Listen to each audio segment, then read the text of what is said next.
World news के sponsor हैं स्वागत, अदरक, लहसुन और मसाले 100% प्योर एंड हाइजीनिक। अस्सलाम वालेकुम, आदाब। मैं हूं खलील फरहाद। मेरे साथ देखिए वर्ल्ड न्यूज़। शुरुआत करते हैं हेडलाइंस से।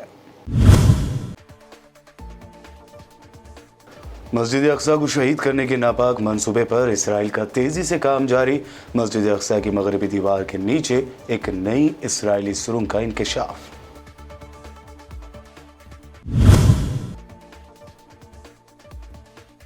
म्यांमार के रोहिंग्या मुसलमानों पर जुल्म का सिलसिला अब भी जारी। मुसलमानों की नस्लकुशी का सिलसिला फौरी बंद करने का अक़वाम मुत्तहिदा सलामती कौंसिल से किया गया मुतालबा। रूसी सदर पुतिन ने फिर किया खबरदार, कहा न्यूक्लियर वॉर का बढ़ रहा है खतरा, इसको छुपाना गलत। हमारे मुल्क पर हमला किया गया तो करेंगे जौहरी हथियारों का इस्तेमाल।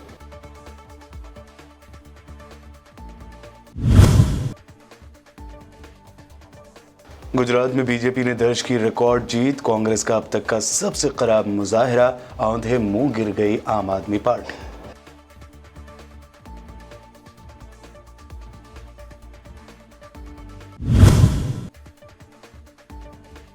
हिमाचल प्रदेश में नहीं बदला रिवाज, बीजेपी को 5 सालों बाद इख्तिदार से किया गया बेदखल। कांग्रेस बनाएगी हुकूमत, लेकिन सताया ऑपरेशन लोटस का डर।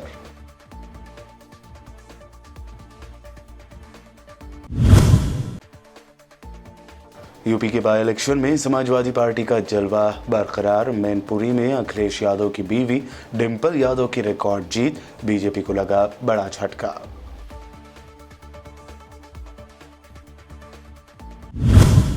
ये थी हेडलाइंस। बढ़ते हैं खबरों की तफसील की जानिब। मुसलमानों के क़िबला अव्वल बैतुल मुक़द्दस की क़दीम मस्जिद अक़सा की मगरबी दीवार के नीचे एक नई इसराइली सुरंग का इंकशाफ हुआ है। ये सुरंग ज़ेर ज़मीन 20 मीटर की गहराई में खोदी गई है और इसे इसराइली काबिज़ दुश्मन नाम नेहाद टेम्पल ब्रिज का नाम देता है। मकबूजा फ़लस्तीन के इलाके उम्मुल फ़हम से ताल्लुक़ रखने वाले रिसर्चर माज अखबारिया ने कहा कि यह सुरंग कई महीने पहले ही खोदी गई थी और ये नाम नेहाद हशमोनियम सुरंग के नीचे वाक़ है। ये सुरंग दीवार बुराक से गवायमा दरवाजे तक फैली हुई है। ज़ायरीन मकबूजा बैतुल मुक़द्दस के पुराने शहर में उमरिया स्कूल के नीचे सुरंग के दरवाजे से बाहर निकल रहे हैं। फ़लस्तीन के मकबूजा मगरब किनारे में काबिज़ फ़ौज और आबादकारों के ख़िलाफ़ गुज़िश्ता 24 घंटों के दौरान 20 मज़ाहमती कार्रवाइयाँ की गई हैं। फ़लस्तीनी इंफॉर्मेशन सेंटर मुअत्ती ने गुज़िश्ता 24 घंटों के दौरान मगरब किनारे में मज़ाहमती कार्रवाइयों की 20 कार्रवाइयों के बारे में बताया है, जिनमें ख़ास तौर पर 6 फायरिंग की कार्रवाइयाँ, आबादकारों से तसादुम और उनकी गाड़ी को तबाह करना शामिल है। इस दौरान एक यहूदी आबादकार के ज़ख्मी होने की भी खबर है। म्यांमार के मजलूम रोहिंग्या मुसलमानों पर जुल्म का सिलसिला अब भी जारी है। इस बात का दावा एक रोहिंग्या तंजीम ने किया है, जिसके सरबराह ने अक़वाम मुत्तहिदा की सलामती कौंसिल से मुतालबा किया है कि वो फौरी तौर पर म्यांमार में रोहिंग्यास के ख़िलाफ़ नस्लकुशी को रोके। बर्मी रोहिंग्या ऑर्गेनाइजेशन यानी ब्रोक यूके के सदर तिन खिन ने बताया कि म्यांमार के सूबे राखीन में रोहिंग्या मुसलमानों को नस्लकुशी के एक ऐसे सिलसिले का सामना है जिससे उनकी बका को खतरा लाहक है। अगस्त और सितंबर के दरमियान लाखों रोहिंग्या बेघर हुए और सबूतों से लगता है कि साल 2017 के वही हालात फिर दोहराए जा रहे हैं, जब जुल्म और सितम के शिकार लाखों रोहिंग्या मुसलमानों को उनके मुल्क म्यांमार से निकाल दिया गया था। रूस के सदर व्लादिमीर पुतिन ने कहा है कि जौहरी जंग का खतरा बढ़ रहा है, लेकिन हम पागल नहीं हैं और हमें अंदाज़ा है कि जौहरी हथियार क्या हैं। हम इन हथियारों का इस्तेमाल में पहल नहीं करेंगे और सिर्फ उसी सूरत में अपने जौहरी हथियार इस्तेमाल करेंगे जब हमारे मुल्क पर हमला किया जाए। बरतानवी खबर रसा इदारे BBC के मुताबिक रूस की इंसानी हकूक़ कौंसिल के इजलास से खिताब करते हुए रूसी सदर पुतिन ने कहा कि एटमी जंग का खतरा बढ़ रहा है और इसको छुपाना गलत होगा। अक़वाम मुत्तहिदा का कहना है कि यूक्रेनी इंफ्रास्ट्रक्चर पर रूसी हमलों के सबब महसूर शहरियों को दरपेश ज़रूरतों के हवाले से गैर मामूली सूरत हाल पैदा हो गई है। आलमी इदारे ने एक बार फिर इस जंग को अहम खाना करार दिया। अक़वाम मुत्तहिदा के इंसानी उमूर के सरबराह मार्टिन ग्रिफ्iths ने अक़वाम मुत्तहिदा की सलामती कौंसिल को बताया कि इंतहाई सर्द मौसम के दौरान भी यूक्रेन की तवानाई के इंफ्रास्ट्रक्चर पर रूस के मुसलसल और अहम खाना हमलों ने यूक्रेनी अवाम की बुनियादी ज़रूरतों के हवाले से गैर मामूली सूरत हाल पैदा कर दी है। चीन के सदर शी जिनपिंग के दौरे सऊदी अरब को लेकर अमेरिका ने तशवीश जाहिर की है। अमेरिकी तर्जुमान जॉन किर्बी ने कहा कि चीन का मिडल ईस्ट में अपना दबदबा बढ़ाना इंटरनेशनल सिस्टम के लिए साजगार नहीं है।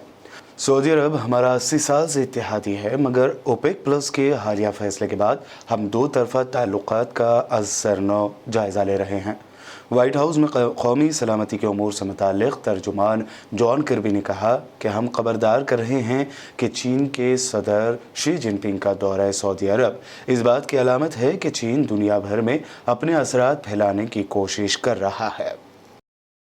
अफगानिस्तान में तालिबान ने कत्ल के जुर्म में सज़ा याफ्ता एक शख्स को कल बुध के रोज़ सरेआम मौत की सज़ा दे दी। तालिबान ने दोबारा बरसर इक़्तिदार आने के बाद पहली मरतबा सज़ाए मौत पर इस तरह अमल किया है। तालिबान के तर्जुमान ज़बीउल्लाह मुजाहिद ने एक बयान में इस्लामी कानून क़सास के तशरीह में आँख के बदले आँख के इंसाफ का हवाला दिया और कहा कि सुप्रीम कोर्ट को हिदायत की गई थी कि वो हम वतनों के अवामी इज्तिमा में क़सास के इस हुक्म पर अमल दरामद करे। ईरान की हुकूमत को एक बड़ा झटका लग सकता है। दरअसल ईरान के सुप्रीम लीडर ख़ामनेई की बहन बद्र हुसैनी ख़ामनेई ने अपने भाई के अमाल से बरात का ऐलान कर दिया और उनके खिलाफत को तस्लीम करने से भी इनकार कर दिया। बद्र ख़ामनेई ने फ़ारसी और अंग्रेज़ी ज़ुबान में एक ओपन लेटर भेजा है जिसे उनके बेटे मोहम्मद मुराद क़ानी तोहरानी ने अपने ट्विटर अकाउंट पर शेयर किया। बद्र ख़ामनेई ने अपने लेटर में लिखा कि गुज़िश्ता 4 दहाइयों में बड़ी तादाद में माओं को सोगवार होना पड़ा, लिहाजा मैं समझती हूँ कि मेरे लिए अपने भाई से बारात का ऐलान करके उन माओं के साथ खड़ा होना मुनासिब है। उन्होंने खुमैनी से लेकर ख़ामनेई तक के अदवार के जराइम के बास अपनी औलाद के जुदाई के बास गमज़दा माओं से इजहार हमदर्दी भी की। ईरान की दारुल-हुकूमत एथेंस और थेसालोनिकी के शहरों में इस मसले के ख़िलाफ़ गुज़िश्ता रात मुज़ाहिरीन सड़कों पर आ गए जब एक शख्स को सरेआम तशद्दुद का निशाना बनाया गया। यूनान की सड़कों पर मुज़ाहिरीन के जमा होने की वजह से सिक्योरिटी फोर्सेस के साथ पुरतशद्दुद तसादुम हुआ। मुज़ाहिरीन के सड़क पर आने की वजह यह है कि पुलिस ने एक शख्स के सर में सिर्फ इसलिए गोली मारी कि वो एक खाना बदोश नौजवान था। पुलिस ने मुबैना तौर पर उस शख्स को गोली मार दी जब वो ईंधन की कीमत की अदायगी किए बगैर गैस स्टेशन से जा रहा था।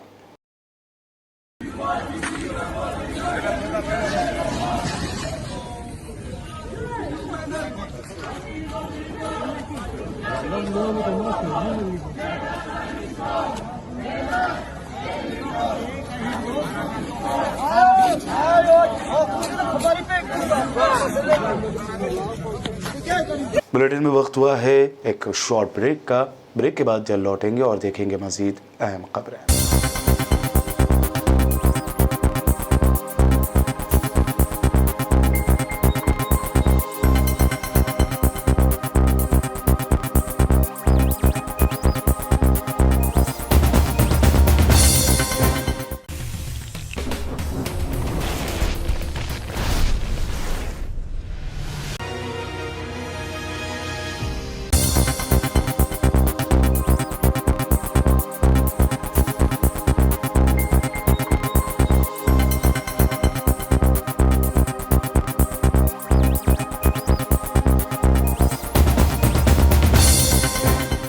ब्रेक के बाद आगे बढ़ते हैं और अब देखते हैं अहम नेशनल न्यूज़। सबसे पहले बात करते हैं गुजरात में होने वाले इलेक्शन के नताइज की। गुजरात में होने वाले असम्बली इंतखाबात में बीजेपी रिकॉर्ड जीत दर्ज कर रही है।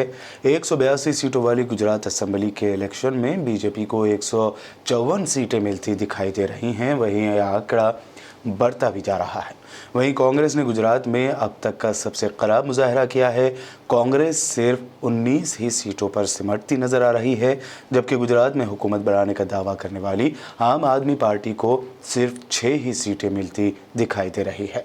गुजरात के नतायज सामने आने के बाद बीजेपी क़ैमे में जहां जश्न का माहौल है, वहीं सीएम की हलफबरदारी की तारीख को लेकर भी खबरें सामने आ रही हैं।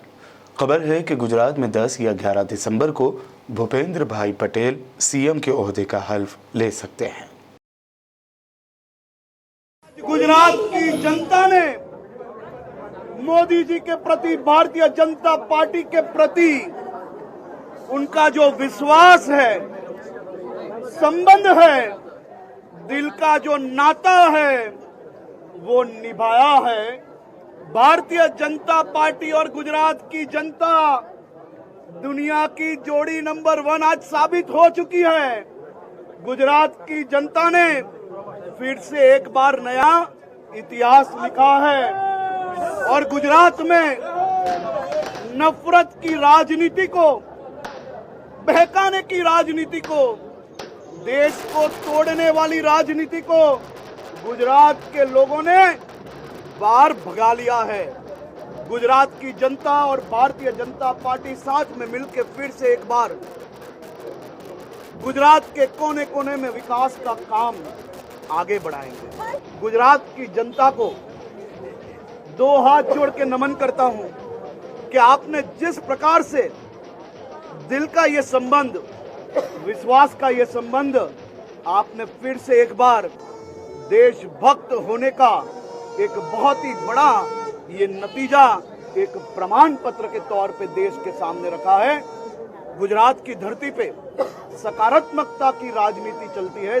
गुजरात की धरती पे कभी भी नकारात्मक राजनीति का कोई स्थान नहीं है। गुजरात में बीजेपी की रिकॉर्ड जीत पर मध्य प्रदेश के होम मिनिस्टर नरोत्तम मिश्रा ने कहा कि गुजरात की तरह मध्य प्रदेश में भी बीजेपी रिकॉर्ड जीत दर्ज कराएगी। भारतीय जनता पार्टी की प्रचंड जीत गुजरात में 3/4 सीटों पर बढ़त बनाए हुए, हिमाचल में कांटे की टक्कर और वहां भी सरकार बनाएंगे। माननीय मोदी जी का नेतृत्व, माननीय मोदी जी का मतलब विकास, माननीय मोदी जी का मतलब देश का स्वाभिमान, माननीय मोदी जी का मतलब गुजरात का स्वाभिमान, माननीय मोदी जी का मतलब एक वैश्विक नेतृत्व,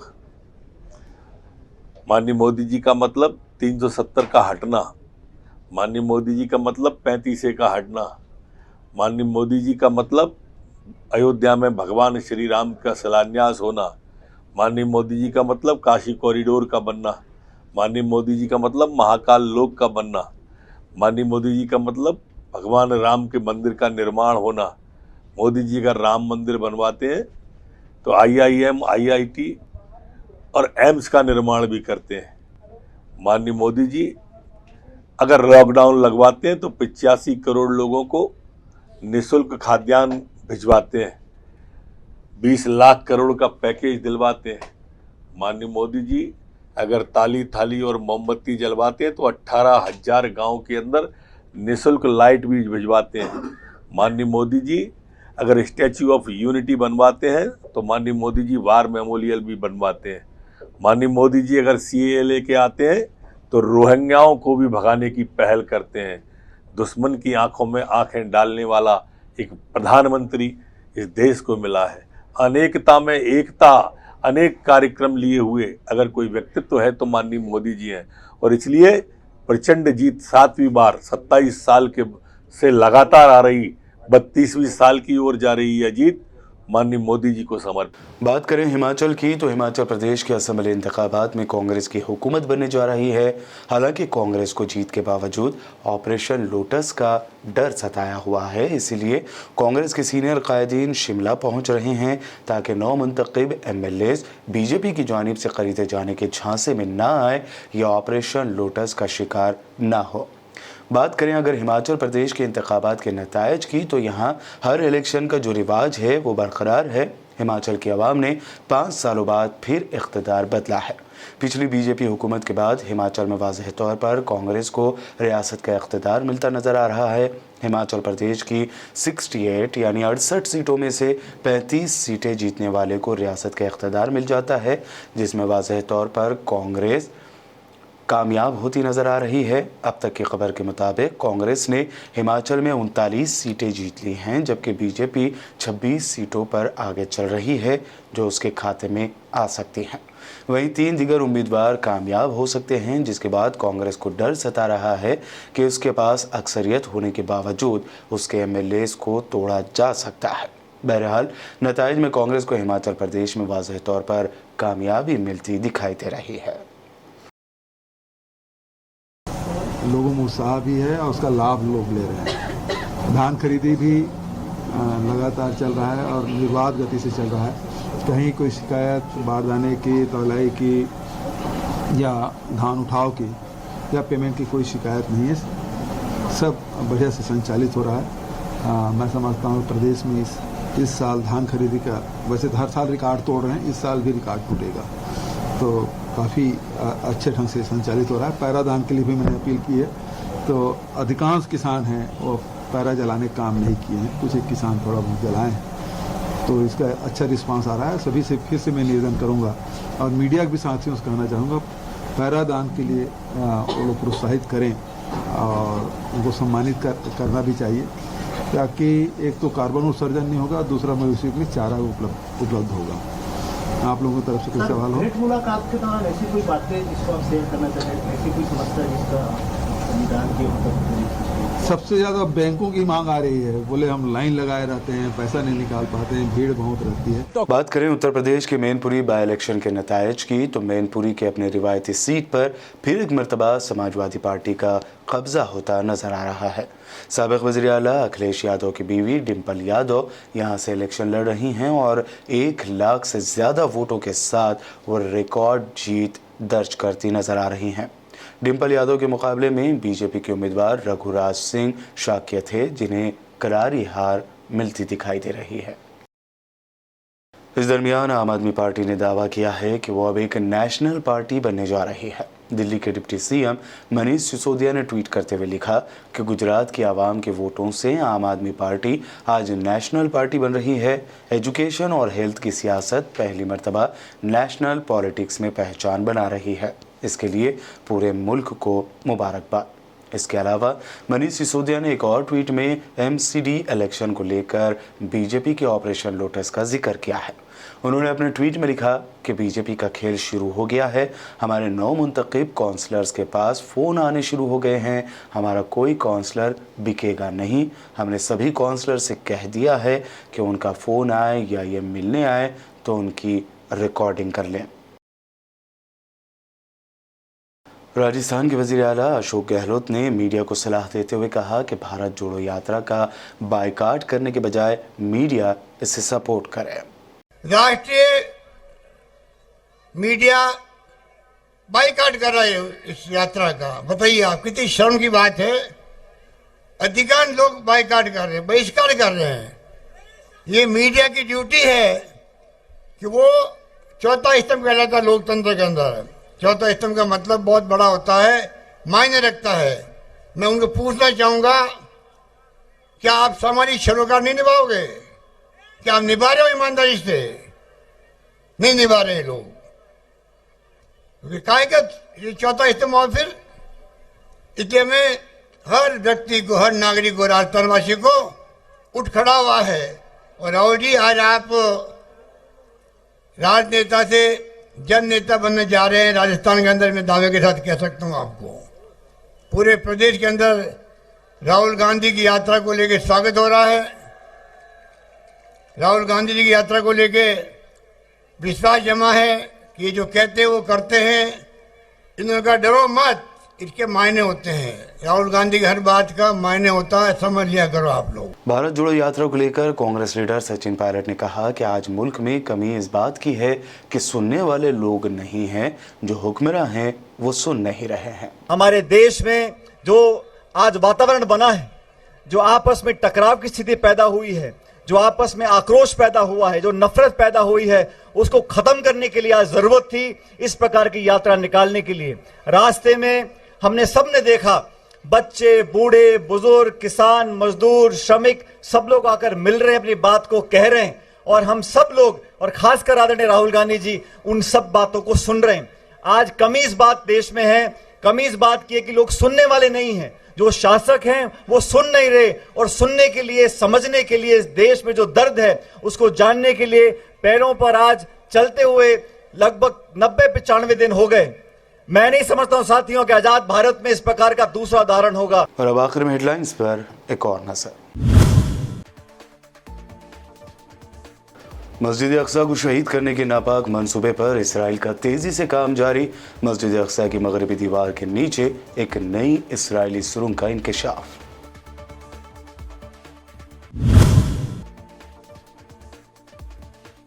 म्यांमार के रोहिंग्या मुसलमानों पर जुल्म का सिलसिला अब भी जारी। मुसलमानों की नस्लकुशी का सिलसिला फौरी बंद करने का अक़वाम मुत्तहिदा सलामती कौंसिल से किया गया मुतालबा। रूसी सदर पुतिन ने फिर किया खबरदार, कहा न्यूक्लियर वॉर का बढ़ रहा है खतरा, इसको छुपाना गलत, हमारे मुल्क पर हमला किया गया तो करेंगे जौहरी हथियारों का इस्तेमाल।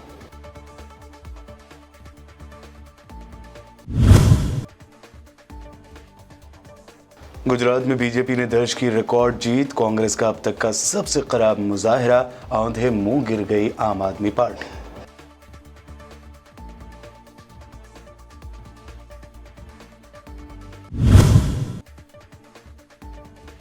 हिमाचल प्रदेश में नहीं बदला रिवाज, बीजेपी को 5 सालों बाद इख्तिदार से किया गया बेदखल, कांग्रेस बनाएगी हुकूमत, लेकिन सताया ऑपरेशन लोटस का डर।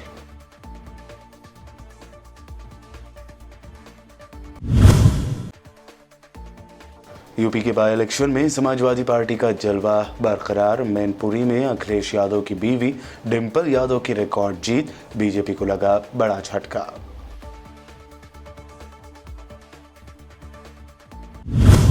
वर्ल्ड न्यूज में ये थी अब तक की अहम इंटरनेशनल और नेशनल न्यूज। देखते रहिए बीबीएन चैनल। बीबीएन चैनल के व्यूअर्स के लिए एक अहम इत्तला, अब बीबीएन चैनल का टेलीकास्ट भारत भर में हो रहा है। हमारे व्यूअर्स भारत में कहीं भी टीवी पर अब बीबीएन चैनल देख सकते हैं। स्क्रीन पर बीबीएन चैनल की टेलीकास्ट डिटेल्स दस्तयाब हैं। इसके अलावा भारत भर में किसी भी एरिया में अगर आप बीबीएन चैनल देखना चाहते हैं तो आप अपने केबल ऑपरेटर को इसके लिए कह सकते हैं। आपकी डिमांड पर वो ज़रूर बीबीएन चैनल टेलीकास्ट करेंगे, क्योंकि बीबीएन एक फ्री टू एयर चैनल है। इसके लिए आपको सिर्फ हमारे दिए गए नंबर पर केबल ऑपरेटर से कॉल या व्हाट्सएप पर मैसेज करवाना है। हम आपके केबल ऑपरेटर तक बीबीएन चैनल पहुंचा देंगे, जिससे वो आपके एरिया में टेलीकास्ट कर सकते हैं। इसके लिए चैनल की हमारी पूरी टीम लगातार काम कर रही है ताकि आप तक बीबीएन चैनल को पहुंचाया जाए। इसके अलावा बीबीएन चैनल को भारत भर में रिपोर्टर्स की ज़रूरत है। अगर आप सहाफ़ी हैं और बीबीएन चैनल से जुड़ना चाहते हैं तो आप भी दिए गए नंबर पर रब्त कर सकते हैं।